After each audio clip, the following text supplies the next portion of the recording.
why understanding your dog's dogonality, why sort of really delving into who your dog is as an entity helps you to show up differently. And I think the first reason why it helps is because we're going to just start with reframing behavior from fix it to understand it. Every behavior, every single behavior, whether or not it's barking, avoiding, chasing, freezing, all of that is information. So instead of asking, how do I stop it? We need to ask, what is this behavior telling me? What does this tell me about my dog? Oh, that's what we're getting into today. We're diving back into dogonalities. The key to build a beautiful bond with your dog starts here, my friends. So let's get into it. Ready to have a calm and peaceful life with your dog without the stress of those fear-based behaviors? Hi, I'm Tracy, and I've been there, overwhelmed by all the conflicting dog training advice and unsure of what to do next. But now I help dog lovers like you simplify your life with your dog by building confidence naturally, fostering trust, and addressing those fear-based challenges. So, if you're ready, stop chopping those chicken wieners and let's get to it.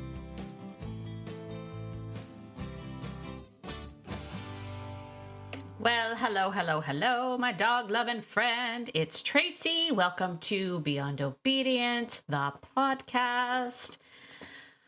Oh, I've been doing some thinking. Uh-oh. That's never a good thing. No, I have. I've been doing some thinking. I've been doing some coaching calls. I've been talking to some people. And one of the things that sort of struck me this week as, I want to say a problem. I think it is a problem. You know what? I do think it is a problem. I think it's a problem that many of us have whenever we are struggling with our dog's behavior. We are, we are sort of made to feel a certain way, right? Many people that I talk to are asking questions like, am I supposed to put in more rules? Do I need to be more firm? Do I need to be more tolerant? Do I need to be more? As if we're not enough. And that always gets me. It's one of the things that is sort of one of our core foundational beliefs here at Beyond Obedience is the idea that you are enough. You, my dog-loving friend, you are enough for your dog. And does that mean that you're not going to have challenges? No, of course not. You are going to have challenges, but I don't think the challenges are fixed with just fixing the quote unquote behavior, right? My dog is doing X, and how do I fix that?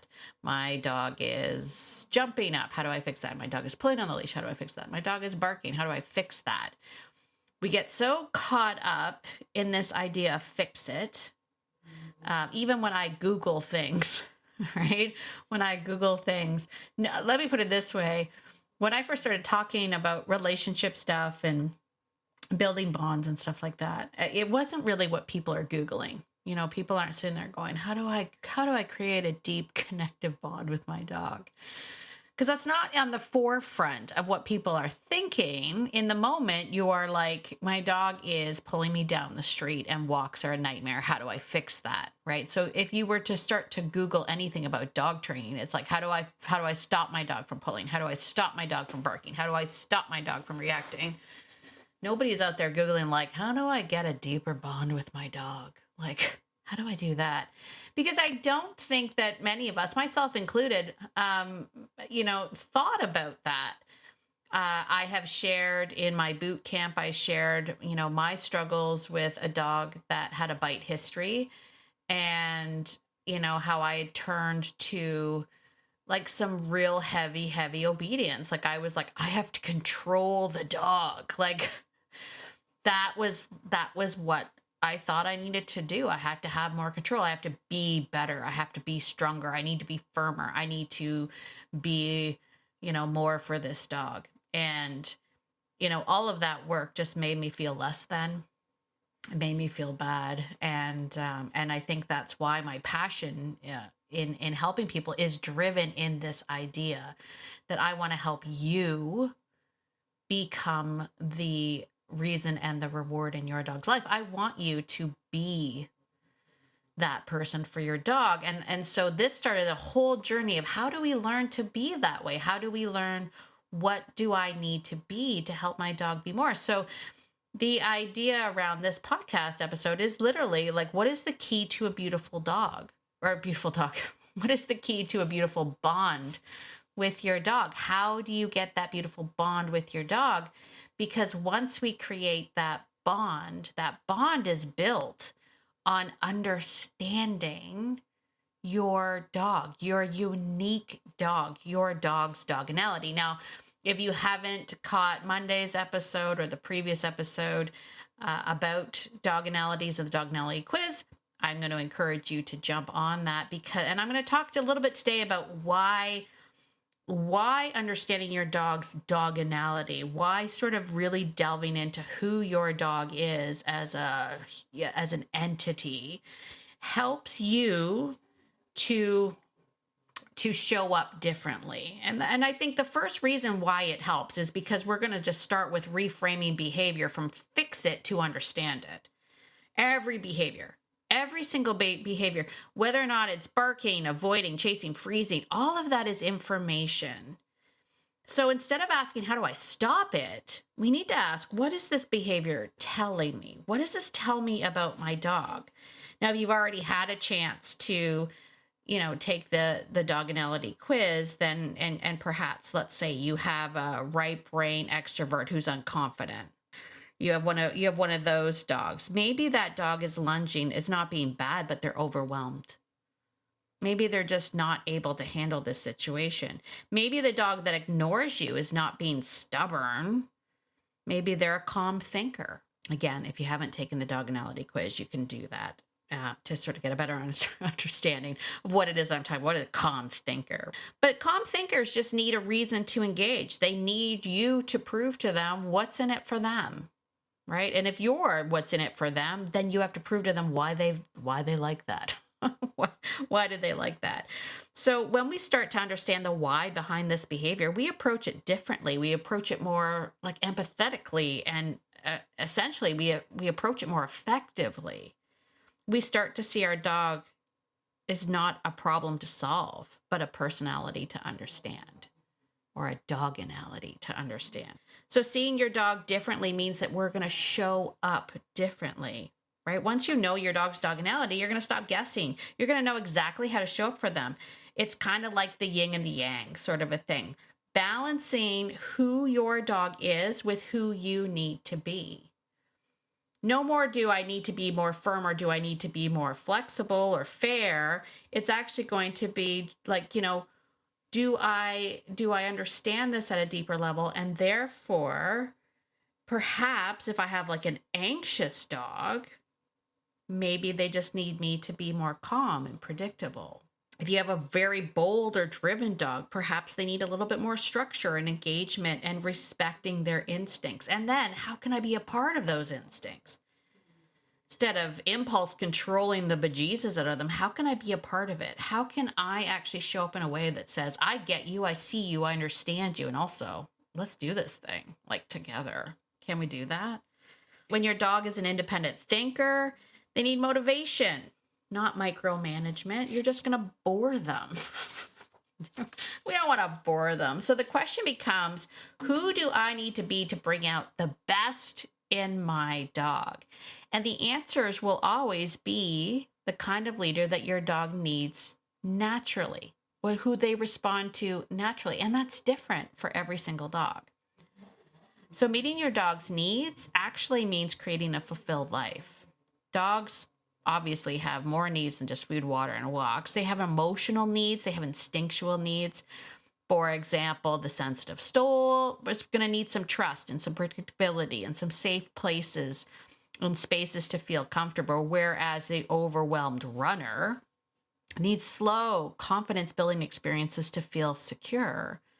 A fearless explorer needs adventure, movement, and an outlet for their drive to hunt and chase. And again, I don't want to squash that drive. I want to embrace it, engage in it, and be a part of it. So I no longer have a dog that is just out ignoring me, hunting, seeking, searching, but I have a dog that says, I need to hunt and seek and search. And I'm like, I'm game for it. Let's go do that together.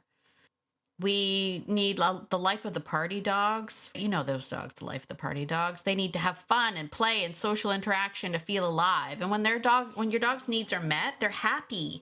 And a happy, fulfilled dog is easy to live with. Let me say that again. A happy and fulfilled dog is easy to live with. They become like super easy to live with. I will tell you, and I have always thought this, one of the reasons why dogs are rehomed is because they are not easy to live with. How do we make a dog easy to live with? We create a fulfilled life that is catered to that dog. Everything else gets easier. They don't need to act out or react or quote unquote misbehave because their world makes sense to them and someone is in it with them to show them the ropes through Humansville while also maintaining who they are. This understanding of who they are is what builds trust, and trust builds relationships. That's the bottom line. Dogs trust what they understand, and they trust the leaders who understand them. And when you show up in ways that meet their emotional and instinctual needs, that trust is going to grow. And that trust comes from better communication, better responses, and deeper connections. Because it's not about controlling the dog. It's about becoming the person they trust enough to follow. And I've mentioned my good friend and mentor Nelson's saying that says, don't try to control the dog. Control yourself and influence the dog, which is a great reminder. And I love that. Nelsonism, we call them. It's the Nelsonisms. Write it out if you need to, because it's a good one. Don't try to control the dog. Control yourself and influence your dog. Okay?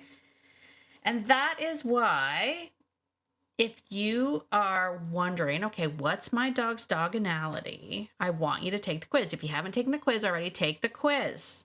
Okay? You're going to understand your dog's dogonality. It's going to give you clear, actionable ways to connect. Okay? It's the first step to say, I see you, I get you, and now I'm going to show up for you in a way that you need. Because once you understand the dog's nature, you can stop trying to control them, right? Because you know that's not what you're trying to do. And we don't want that.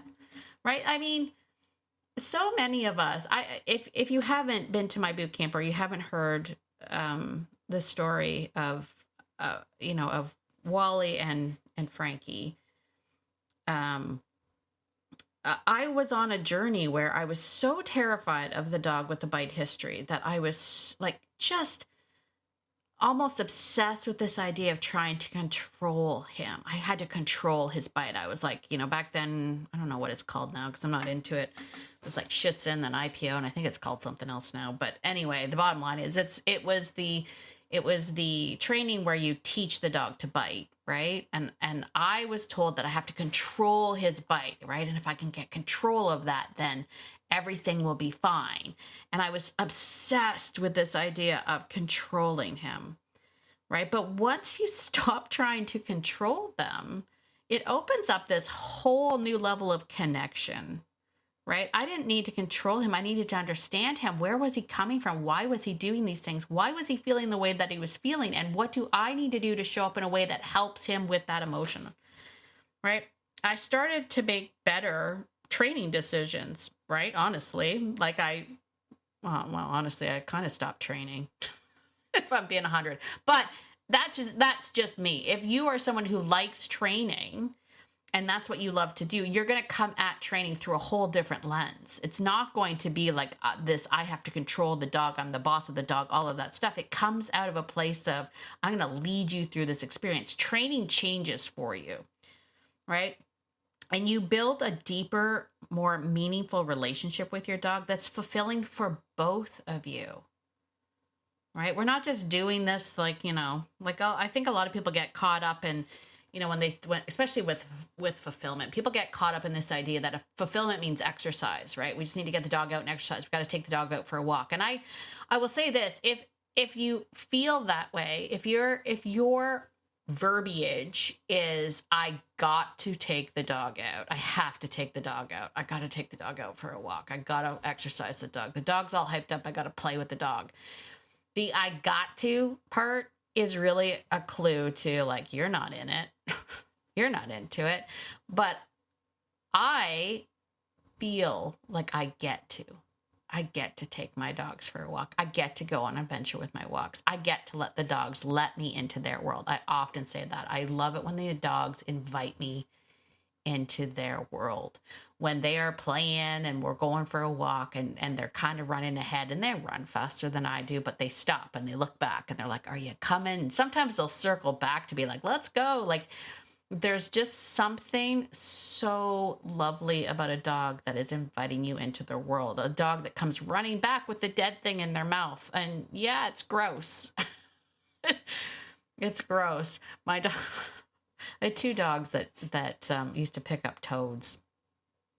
One was my original Jack Russell, Zach, and the other one is Levi. And they have a thing with toads where they're just like, they find a toad and they get so, like, they never, like, it was funny. Zach never killed the toads, but Levi likes to carry them back to me. But the toads make their mouth froth up.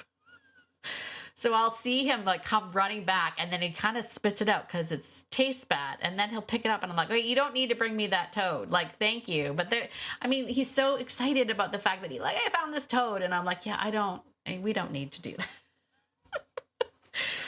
But the fact that they want to show me these things, I get to be a part of that. And it is an honor. It's an honor to be invited into that world. And also, if I'm being real, it's a moment of being in the moment that we all so desperately, desperately need.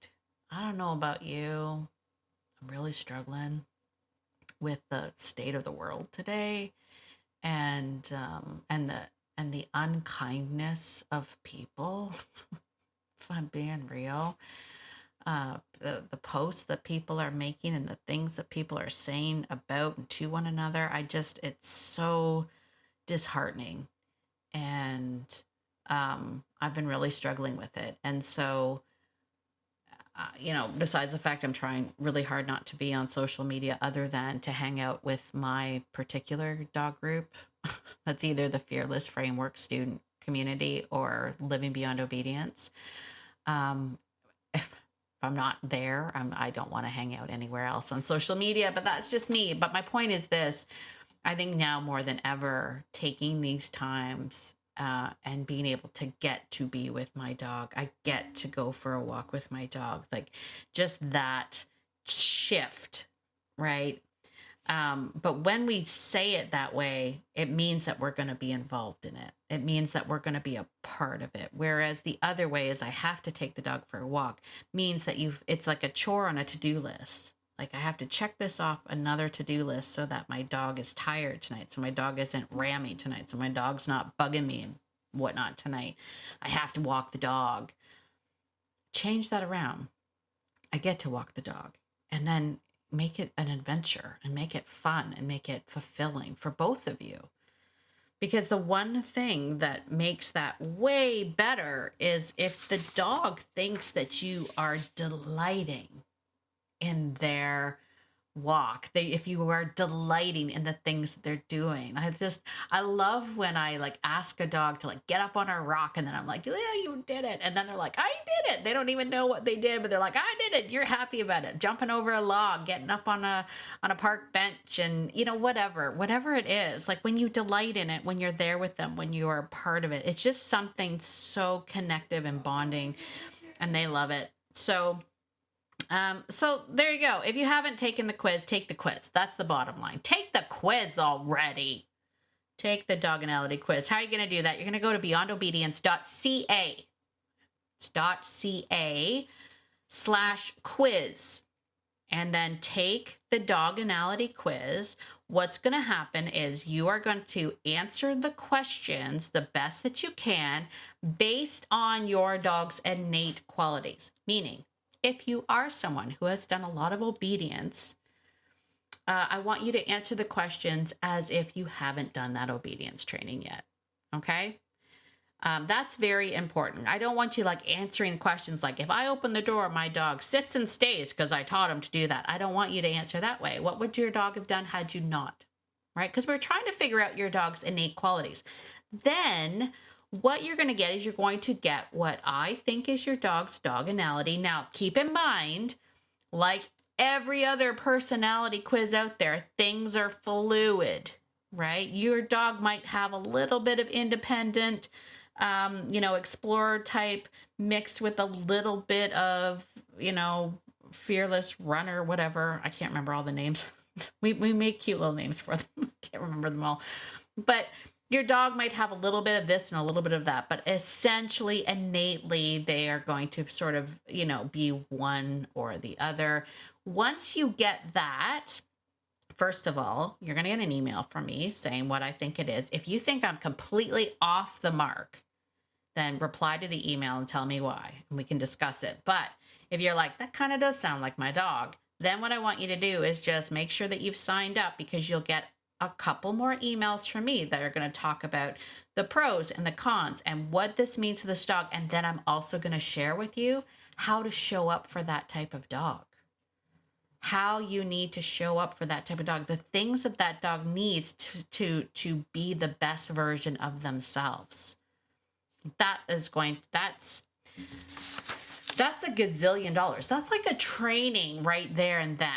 You're getting that for free. So why have you not already done the Dogonality quiz? Do the Dogonality quiz. Just do it. Just do it. It's fun. It's fun. Don't get too caught up in it. Like, this isn't like carved in stone stuff. Come on. I can't possibly summarize all dogs I've met, but I've done a pretty good job, I think, of doing this. So let me know. Let me know. So here's the truth. Here's the truth. You are enough. Okay? You are enough. Your dog doesn't need you to be perfect, and they don't need you to be a master trainer, and they don't need you to be more firm or more this or more that. What they need is for you to understand them at a core, deeper level, to see them and to meet them where they are. And when you do that, everything is going to change for you, right? You don't necessarily have to change their behavior. You need to change your relationship. And that's where the real magic happens. So take the quiz, go to beyondobedience.ca/quiz. Take that Dogonality quiz. You're going to get some messages from me and about I like it. It's fun. I love this stuff. It's really fun. So you're going to get a little video message from me. Then you're going to get some emails. But then what I want you to do is I want you to go into the free Facebook group, Living Beyond Obedience, and post your results there. We're going to have a post there for what did you get? Because let's share. What did you get? And do you think it's right? And all of that good stuff. It's going to be fun. It's going to be a lot of fun. I hope that you do this. Make sure you go to beyondobedience.ca/quiz. And hey, if you like this stuff, this kind of stuff, getting to know your dog at a deeper level, and the whole key to building a beautiful bond with your dog, then please be sure to give me a 5-star written review on Apple if you can, because it helps push the show out to more and more people. Share our fun little show with other dog lovers like you. If you're not on Apple, you can leave a comment on Spotify or on Audible, wherever you're listening to this. Give it a rating, do whatever you can, or share it on your socials. Let people know, hey, she could share the Dogonality quiz and be like, hey friends, take this quiz and tell me what you got, and I'll tell you what I got. That's a great way to share things. Share the quiz. And as always, get out there today, my friend. Get out there today and be the person that your dog thinks you are, because your dog thinks that you are amazing. And so do I. Have a wonderful day, and I will see you in the next episode. Bye for now.